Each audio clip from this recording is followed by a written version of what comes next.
At 0642 on September 19, 1944, Sergeant Henry Hartman crouched in the turret of his M18 Hellcat tank destroyer 3 miles east of Aricourt, France, watching dense fog roll across the fields ahead, knowing the German 5th Panzer Army was somewhere out there with orders to destroy his battalion. 24 years old, 47 days in combat, 6 German vehicles destroyed.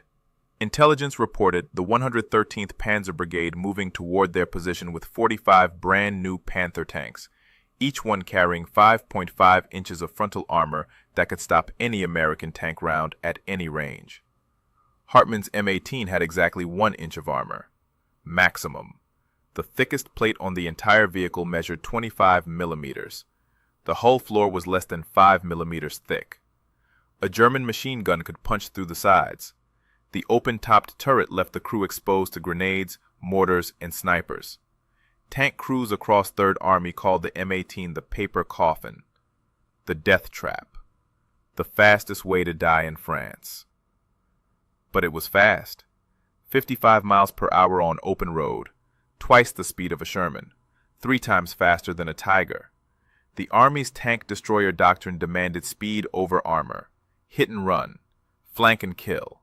Never stand and fight.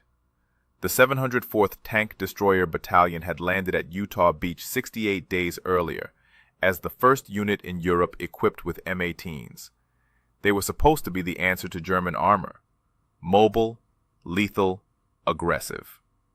In 68 days, they had knocked out 93 German vehicles. They had also lost 18 M18s destroyed and 22 damaged. 41 men killed. 73 wounded. The math was brutal. German tanks killed American tank destroyers, Panthers especially.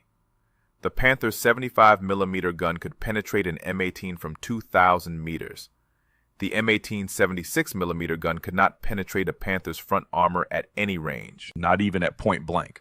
The only way to kill a Panther was to hit the thinner side or rear armor, which meant getting close, which meant dying. Hartman commanded a 5-man crew: driver, assistant driver, gunner, loader, commander. All 5 men knew the odds. 3rd Army intelligence estimated that 40% of all tank destroyer crews became casualties within 90 days of landing in France. The 704th was already past that average. Company C had lost 6 M18s in the last 3 weeks, 19 men killed, 8 wounded. The company started with 12 tank destroyers. They were down to 10 operational vehicles. Battalion headquarters kept promising replacements. The replacements never came. Every morning brought new names on the casualty list. Every afternoon brought orders to advance. The Germans knew American tank destroyers were vulnerable. Panther crews were trained to target M18s first, kill the fast vehicles, eliminate the threat, then deal with the slower Shermans. German tankers called the M18 the Blechbuchse, the tin can. If you want to see how Hartman's paper-thin tank survived against German steel, please hit that like button. It helps us share more forgotten stories from the war. Subscribe if you haven't already. Back to Hartman. The fog thickened. Visibility dropped to 30 feet. Radio crackled. Lieutenant Edwin Leeper's voice came through. German armor spotted. Panthers moving toward Richicourt-la-Petite. Company C ordered forward. Hartman's platoon would take point. 4 M18s, 45 Panthers. Dense fog. And Hartman's thin armor was about to face the most feared tank in the German army at point-blank range. Hartman's M18 rolled forward at 0658. The engine roared. 9 cylinders. Continental R975 radio. Same engine as a Sherman, but pushing half the weight. The Hellcat accelerated faster than any tracked vehicle in the war. That speed was supposed to keep them alive. Lieutenant Leeper's platoon moved in formation. 4 M18s, spacing 20 meters. The fog was so thick Hartman could barely see the vehicle ahead. The road led northeast toward Richicourt-la-Petite. Intelligence reported German armor massing near the village. 5th Panzer Army was launching a counterattack to push 3rd Army back across the Moselle River. The 704th Tank Destroyer Battalion was attached to the 4th Armored Division. 4th Armored was spearheading General Patton's drive into Germany. They had crossed the Moselle 2 weeks earlier. They had liberated Luneville. They were threatening Nancy. And now the Germans were counterattacking with 2 fresh panzer brigades, the 111th and 113th. 90 Panthers total, brand new from the factory. Crews barely trained, but the tanks were deadly. The Panther was 45 tons of German engineering, sloped frontal armor, long-barreled 75mm gun, maximum road speed 29 miles per hour, range 125 miles. The gun could kill a Sherman at 3,000 meters. The armor could stop American tank rounds at point-blank range. Most American tank crews feared the Panther more than the Tiger. The M18 was different. 19 tons, open turret, 76mm gun. Speed, 55 miles per hour. Range, 150 miles. The designers sacrificed everything for mobility. The armor was so thin that crew survival depended entirely on not getting hit. Tank destroyer doctrine called for ambush tactics. Find a position, wait for German armor, fire from cover, destroy the target, relocate before return fire arrived. But doctrine assumed visibility, clear fields of fire, time to maneuver. The fog eliminated all of that. Hartmann's crew would see German tanks at 30 feet, maybe less. At that range, even a Panther's machine gun could penetrate the M18's armor. The crew compartment would become a death trap. The platoon reached a crossroads at 0712. Leeper's M18 took the lead position. Hartmann's vehicle moved second. 2 more Hellcats followed. They advanced slowly, 15 miles per hour. The fog showed no sign of lifting. Hartmann checked his ammunition. 45 rounds, mix of armor-piercing and high-explosive. The armor-piercing rounds used the M62 shell. Solid shot. No explosive filler. The M62 could penetrate 88 millimeters of armor at 1,000 meters. Against a Panther's frontal plate, the round would bounce. Against the side armor, it might penetrate. Against the rear, it would kill. The key was angle. The M18 had to hit the Panther from the side or rear, which meant maneuvering, which meant exposing the thin armor to German guns. Every tank destroyer crew in Europe knew the equation: speed versus armor, mobility versus protection. The M18 bet everything on speed. The radio crackled again. Contact front, German armor, range unknown, visibility 30 feet. Leeper's voice came through steady. All vehicles hold position. Prepare to engage. Hartmann stared into the fog. Somewhere ahead, Panther tanks were moving toward them.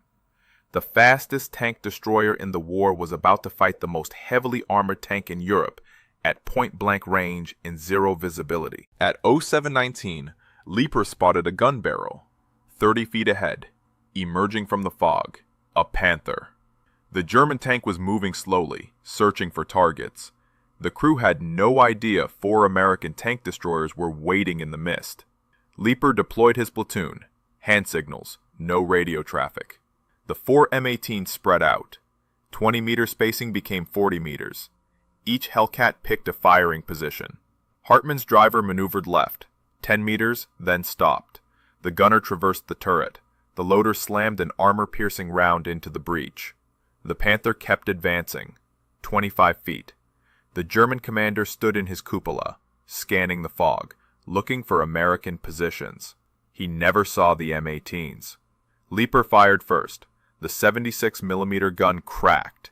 The armor-piercing round hit the Panther's side armor at 90 degrees. Perfect angle. The shell penetrated. The German tank lurched. Smoke poured from the engine deck. The crew bailed out. 3 men. Running into the fog. 5 seconds later, a second Panther appeared. Same direction, same slow advance. The German tankers had no idea their lead vehicle was burning. Hartman's gunner fired. The round hit low, penetrated the running gear. The Panther stopped. Track destroyed. The turret began to traverse, looking for the threat. Hartman's loader already had another round ready. The gunner fired again. This time the shell hit the turret ring. The Panther's turret jammed. The crew abandoned the vehicle. 2 Panthers destroyed.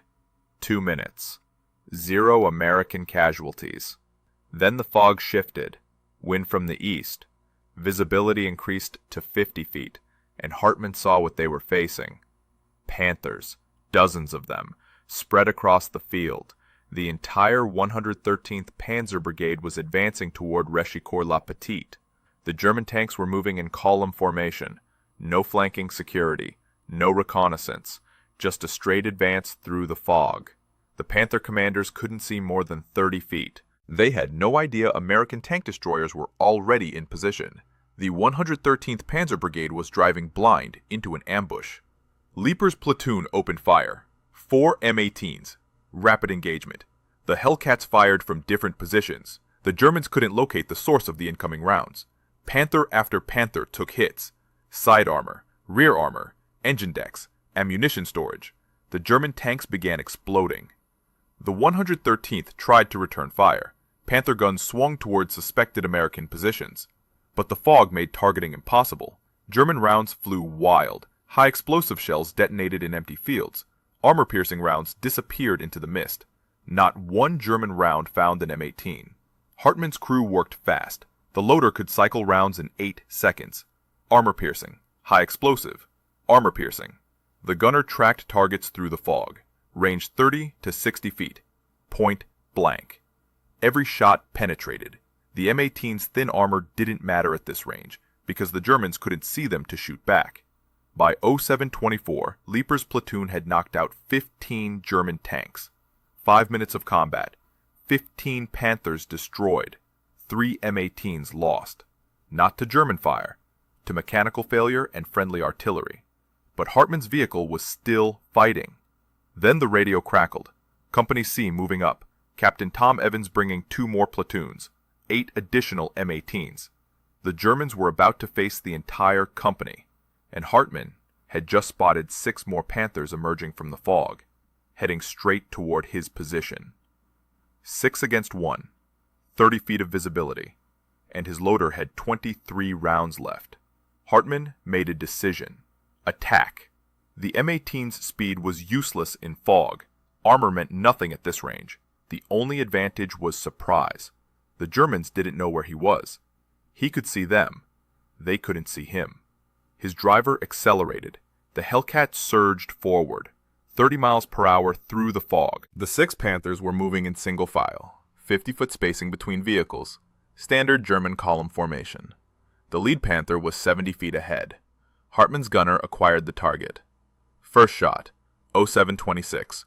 Range, 60 feet. Side armor. The round penetrated just behind the turret. The Panther stopped. Smoke. The crew bailed out. The other 5 Panthers kept moving. They hadn't heard the shot over their own engine noise. Hartman's M18 shifted position, 20 feet right. The driver kept the engine running, ready to move again. The second Panther appeared. Hartman's gunner fired. 8 seconds from the previous shot. The armor-piercing round hit the Panther's running gear. Track destroyed.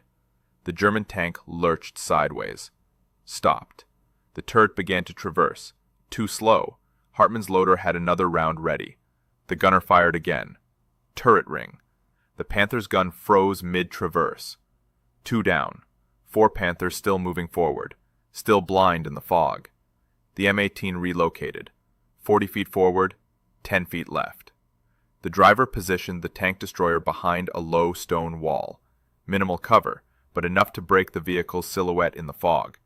The third Panther rolled past. 20 feet away, completely unaware. Hartman's gunner waited. Let the German tank pass. Then fired into the rear armor. The weakest point. 18 millimeters of steel. The M62 round punched through. Detonated the ammunition. The Panther exploded. 3 down. 3 Panthers remaining. The 4th Panther commander finally realized something was wrong. His radio crackled. German voices. Confused. Urgent. The column had lost 3 tanks in 90 seconds. No visible enemy. No return fire. Just explosions in the fog. The Panther stopped. The turret rotated, searching for targets. Hartman's driver moved the M18 again. Full speed. The Hellcat circled right. 50 feet. The gunner kept the German tank in sight. Waited for the angle. The Panther's side armor came into view. The gunner fired. Direct hit. The German tank began burning. 4 down. 2 Panthers left. The remaining German tanks panicked. Both Panthers reversed. Fast. German doctrine called for immediate withdrawal when ambushed. Fall back. Regroup. Call for support. But reversing in fog was deadly. The 2 Panthers couldn't see where they were going. Hartman's M18 pursued. 30 miles per hour. Closing distance. The 5th Panther backed into a drainage ditch. The tank tilted. Stuck. The crew tried to rock the vehicle free. Forward. Reverse. Forward. The Panther's engine screamed. Hartman's gunner fired. Side shot. The armor-piercing round penetrated the fuel tank. The Panther erupted in flames. 5 down. 1 Panther remaining. The last German tank was retreating faster now. 40 feet. 50 feet. Disappearing into the fog. Hartman's driver gave chase. The M18 could hit 55 miles per hour in ideal conditions. In fog, on rough ground, they managed 35. Enough to close the gap. The Panther came back into view. 60 feet. Still reversing. The commander was standing in the cupola, looking backward, trying to navigate blind. Hartman's gunner fired. The round hit the Panther's rear armor, penetrated the engine compartment. The German tank stopped. Dead. The crew abandoned the vehicle. 6 men running into the fog. 6 Panthers destroyed. Hartman's M18. 4 minutes of combat. 23 rounds down to 17. 0 damage to the Hellcat. And somewhere in the fog, 30 more German tanks were still advancing toward Company C's position. Captain Tom Evans arrived with Company C at 0732. 8 more M18s, 12 tank destroyers total. The fog was starting to lift. Visibility increased to 100 feet, and everyone could see the battlefield. Burning Panthers, 21 of them, spread across 300 meters, black smoke rising into the morning sky. German crews scattered across the fields, some wounded, some surrendering, most running east toward their own lines. The 113th Panzer Brigade had driven straight into an ambush and lost half a company in 12 minutes. But the Germans weren't retreating. More Panthers were advancing. The 113th had started the morning with 45 tanks. 21 were destroyed, 24 were still operational, and those 24 were spreading out, trying to flank Company C's position. Evans deployed his tank destroyers in a defensive arc, 12 M18s, 400 meters wide. Each Hellcat had a designated kill zone, overlapping fields of fire. The fog was burning off fast. By 0800, visibility would be 500 meters, long enough for Panther guns to be effective, long enough for German gunners to target the M18's thin armor. The math had changed. At 300 meters, a Panther could penetrate an M18 anywhere, front, side, rear. The 1-inch armor was useless. But at 300 meters, an M18 could penetrate a Panther's side armor. Not the front, never the front, but the sides were vulnerable, and Company C had 12 guns. The Germans attacked at 0748, 24 Panthers, 3 columns, 8 tanks per column. The center column drove toward Company C's position. The left and right columns tried to envelop the American flanks. Standard German armor tactics: pin the enemy, flank them, destroy them. Evans had prepared for this. His M18s weren't sitting still. Tank destroyer doctrine emphasized mobility. Fire and move. Never stay in one position. The moment a Hellcat fired, the driver relocated. 20 meters, 50 meters, 100 meters. The Germans couldn't track the moving targets. Hartman's crew was exhausted. 4 minutes of intense combat. 6 Panthers destroyed. But they had 17 rounds left, and the battle was far from over. The gunner's hands were shaking, adrenaline, fatigue. The loader's shoulder ached from cycling rounds. The driver's eyes burned from staring into fog, but they kept fighting. The first German column hit Company C's center position. 4 M18s opened fire. Range 250 meters. The Panthers returned fire immediately. 75mm guns. High-velocity armor-piercing rounds. The German shells were faster than American tank rounds, but the fog and smoke made targeting impossible. Most German shots missed. The American shots didn't miss. 12 M18s firing from different positions, moving constantly. The Germans couldn't establish firing solutions. Panther after Panther took hits. Side armor, track assemblies, engine decks. 2 Panthers exploded when armor-piercing rounds detonated their ammunition. By 0800, the fog had lifted completely, visibility unlimited, and the scale of the German defeat became clear. 31 Panthers destroyed, 14 still fighting. Company C had lost 3 M18s, 2 to German fire, 1 to mechanical failure. 9 Hellcats remained operational. The 113th Panzer Brigade broke. The 14 surviving Panthers withdrew. Fast. The German tanks reversed, turned, fled east. American tank destroyers pursued. Range increased to 400 meters, 500 meters. The M18s kept firing. 2 more Panthers destroyed during the retreat. By 0815, the Battle of Rechicourt-la-Petite was over. 33 German tanks destroyed, 14 escaped. Company C lost 3 M18s, 7 men killed, 11 wounded. And Sergeant Henry Hartman had personally destroyed 6 Panthers in 4 minutes of combat at point-blank range with a tank that had 1 inch of armor. But the 113th Panzer Brigade wasn't finished. Intelligence reported German reinforcements. The 111th Panzer Brigade, 45 more Panthers, moving toward Ericourt, and Company C was down to 9 operational tank destroyers. The 704th Tank Destroyer Battalion had proven something that morning. The M18 Hellcat could kill Panthers, not by trading armor for armor, not by matching gun for gun, but by using speed and maneuver. The German tanks were superior in every technical specification except velocity, and velocity had won. Battalion headquarters received the combat reports at 0900. 33 Panthers destroyed, 3 M18s lost. The kill-to-loss ratio was 11-1. No American tank unit in Europe had achieved those numbers against Panther tanks. Ever. Third Army intelligence wanted confirmation. Battalion commanders wanted proof. Some officers refused to believe the reports. Paper armor tank destroyers killing the most heavily armored tanks in the German military seemed impossible. Captain Evans provided evidence. Battlefield photographs, crew testimonies, ammunition counts. Hartman's M18 had fired 28 rounds, 6 Panthers destroyed. 22 rounds hit targets, 6 achieved kills. The efficiency was extraordinary.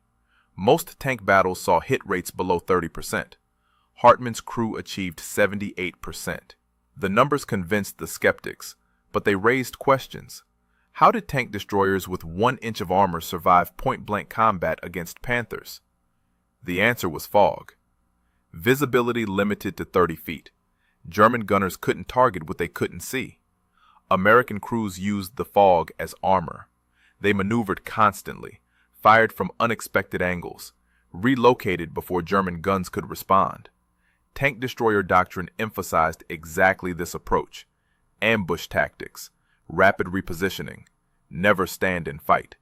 The M18 was designed for hit-and-run warfare. But most American commanders ignored tank destroyer doctrine. They used M18s like tanks, static positions, direct engagements, frontal assaults. That approach got crews killed. The 704th Tank Destroyer Battalion followed doctrine, and they survived. The Battle of Rechicourt-la-Petite demonstrated another truth. Training mattered. The 113th Panzer Brigade crews were inexperienced. Most had fewer than 10 days in their Panthers. They didn't know how to fight in fog. They didn't maintain proper spacing. They didn't use reconnaissance. They drove in column formation through unknown terrain against an unseen enemy. Every mistake proved fatal. Company C crews were different. The 704th had trained for 18 months before landing in France. They practiced ambush tactics, rapid fire drills, emergency relocations. The loader teams could cycle rounds in 7 to 9 seconds. The drivers could execute combat maneuvers at full speed. The gunners could engage targets in zero visibility conditions using sound and movement. That training saved lives. But training couldn't overcome numbers. The 111th Panzer Brigade was approaching with 45 fresh Panthers. Intelligence reported the German tanks were 6 miles east, moving toward Aracourt. Expected contact by 1400 hours. Company C had 9 operational M18s. Battalion headquarters promised reinforcements. 2 platoons from Company A, 8 more Hellcats. But they wouldn't arrive until 1600 hours. Too late. Evans made a decision. Company C would delay the German advance, establish ambush positions between Rechicourt-le-Petit and Aracourt. Use the same tactics that worked this morning. Hit and run. Kill and relocate. 9 M18s against 45 Panthers. The math was worse than this morning, but the fog remained. Hartmann's crew prepared for another engagement. 17 rounds remaining, 76mm armor-piercing, high explosive. The gunner cleaned the barrel. The loader organized the ammunition. The driver checked the engine. Oil pressure normal. Fuel 3/4 full. Track tension good. The M18 was ready to fight again. At 11:30, reconnaissance reported German movement. Panthers. Lots of them. Advancing in spread formation. Learning from this morning's mistakes. The 111th Panzer Brigade wasn't driving blind into an ambush. They were moving carefully, using scouts, maintaining spacing, and the fog was lifting. By noon, visibility reached 300 meters. The advantage Company C held this morning was gone. At 300 meters, German guns were lethal. Panther armor was nearly impenetrable from the front, and 9 American tank destroyers were about to face 45 of the best tanks Germany could field in broad daylight. The 111th Panzer Brigade attacked at 13:20. 45 Panthers, 3 battle groups, 15 tanks each. They advanced in line formation, 200-meter spacing between groups. The German commanders had studied this morning's disaster. They weren't repeating the 113th's mistakes. Company C occupied positions along a ridgeline west of Aracourt. 9 M18s, hull-down positions, only the turrets visible above the crest. Evans spread his tank destroyers across 800 meters, wide frontage, overlapping fields of fire. Each crew had designated kill zones and withdrawal routes. The moment they fired, they would reverse down the slope, relocate, find new positions. Hartmann's M18 was positioned on the right flank. His field of fire covered the southern approach. Range to expected German positions, 400 meters. At that distance, the Panther's gun was accurate. The M18's armor was useless. One hit anywhere meant death. The crew knew it, but they also knew the Panther's weakness. The side armor was only 40 millimeters thick, angled at 30 degrees. An M62 armor-piercing round could penetrate at 400 meters if it hit perpendicular. The German tanks crossed the 400-meter line at 13:28. Company C held fire. Evans wanted the Panthers closer, 350 meters, 300 meters. At 250 meters, the M18s opened fire. 9 guns, simultaneous engagement. The first volley hit 6 Panthers, 3 kills, 3 mobility kills. The German advance stopped. The Panthers returned fire immediately. 45 guns, massive firepower. High explosive and armor-piercing rounds screamed toward the American positions. Most shots went high. The M18s were hull down, small targets. The German gunners were firing uphill, difficult angles. But 3 rounds found targets. 1 M18 destroyed, turret blown off, crew killed instantly. Another Hellcat damaged, track severed. The crew bailed out. 7 M18s remained operational. 42 Panthers still fighting. Evans ordered withdrawal. Phase 1 complete. Company C reversed down the slope. The M18s disappeared behind the ridge, relocated 400 meters west, found new hull-down positions. The entire maneuver took 90 seconds. When the German tanks crested the ridge, the American tank destroyers were gone. The Panthers advanced cautiously. The German commanders expected another ambush. They moved inbounds. One group advanced, while two provided overwatch. Standard armor tactics. Slow, methodical, professional. The 111th Panzer Brigade was well trained. At 13:45, the Germans reached the second ridgeline. Company C was waiting. 7 M18s, new positions, new angles. The Hellcats opened fire at 300 meters. The second volley destroyed 5 Panthers. 2 more mobility kills. The Germans responded with concentrated fire. 2 more M18s hit. 1 destroyed, 1 damaged. 5 M18s left, 35 Panthers operational. Evans pulled back again. Same tactic. Reverse, relocate, find cover. The M18s withdrew to pre-planned positions near Ericourt, urban terrain, buildings, narrow streets, close quarters. The Panthers would have to enter the town to finish the fight, and urban combat favored defenders. Hartmann's crew had fired 11 rounds in the 2 engagements. 3 confirmed kills, 2 assists, 14 rounds remaining. The gunner's shoulder ached from the recoil. The loader's hands were blistered from handling hot shell casings. The driver's legs cramped from constant clutch work, but they kept fighting. The German attack reached Ericourt's outskirts at 14:30, 35 Panthers. Company C had 5 operational M18s. Battalion reinforcements hadn't arrived. The odds were 7-1. But the terrain had changed. Urban warfare. Buildings. Restricted movement. Streets channeled advance routes. Stone walls provided cover. The M18's speed advantage was neutralized. But so was the Panther's armor advantage. In close quarters, side shots were easier. Rear shots were possible. Evans positioned his 5 tank destroyers at key intersections. Interlocking fire. Escape routes through alleys. The Germans would have to advance down main streets. Exposed flanks. Vulnerable rear quarters. Company C would ambush each Panther group, kill as many as possible, withdraw before German reinforcements arrived. The first Panthers entered Ericourt at 14:42, 8 tanks, moving down Rue des Nancy. Hartmann's M18 was positioned in an alley, perpendicular to the German advance. Perfect 90-degree angle. The lead Panther rolled past. Hartmann's gunner waited, let 3 Panthers pass, then fired at the 4th tank. Side shot. 200 feet. The armor-piercing round penetrated. The Panther exploded, blocked the street, trapped the 3 Panthers behind it. Company C destroyed 6 Panthers in Ericourt's streets. Lost 1 M18. 4 Hellcats remained. 29 German tanks withdrew.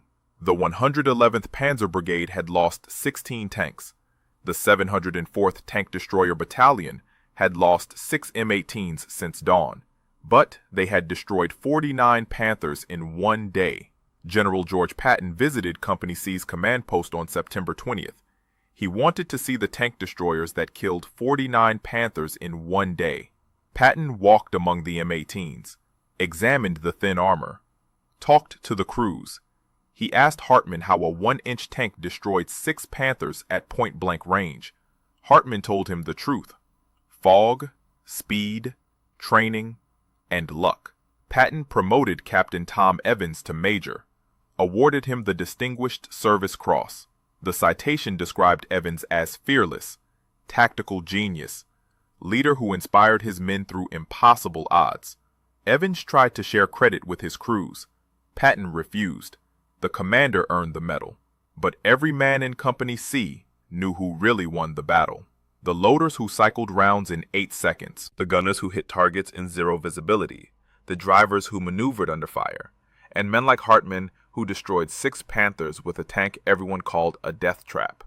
The Battle of Ericourt continued for 3 more days, September 19th through 22nd.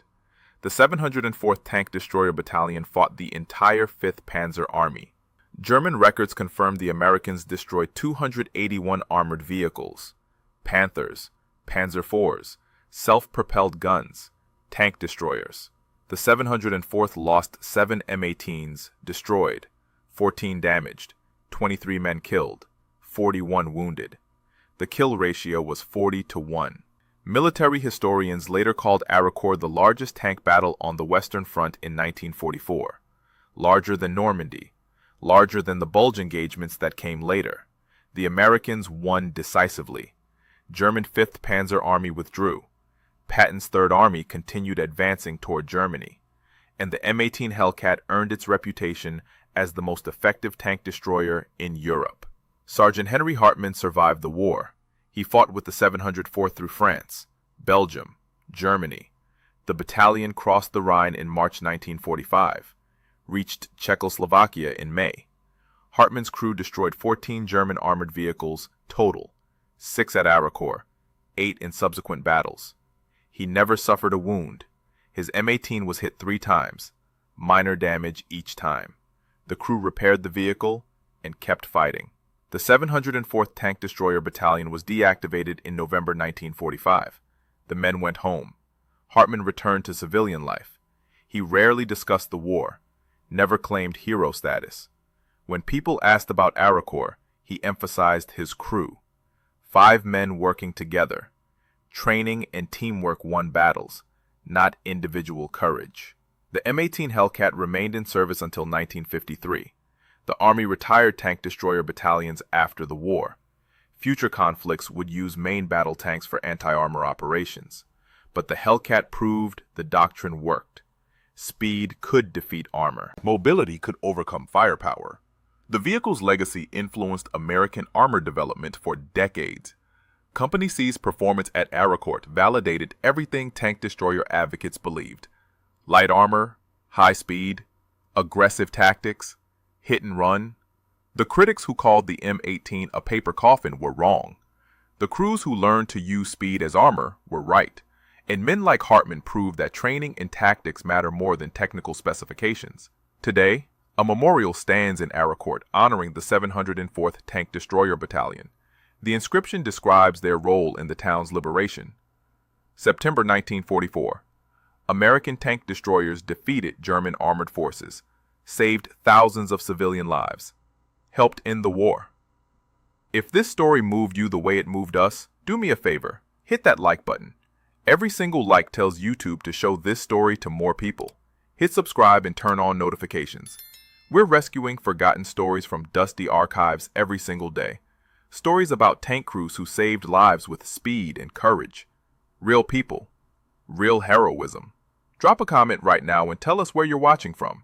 Are you watching from the United States, United Kingdom, Canada, Australia? Our community stretches across the entire world. You're not just a viewer. You're part of keeping these memories alive. Tell us your location. Tell us if someone in your family served. Just let us know you're here. Thank you for watching. And thank you for making sure Sergeant Henry Hartmann and the men of the 704th Tank Destroyer Battalion don't disappear into silence. These men deserve to be remembered, and you're helping make that happen.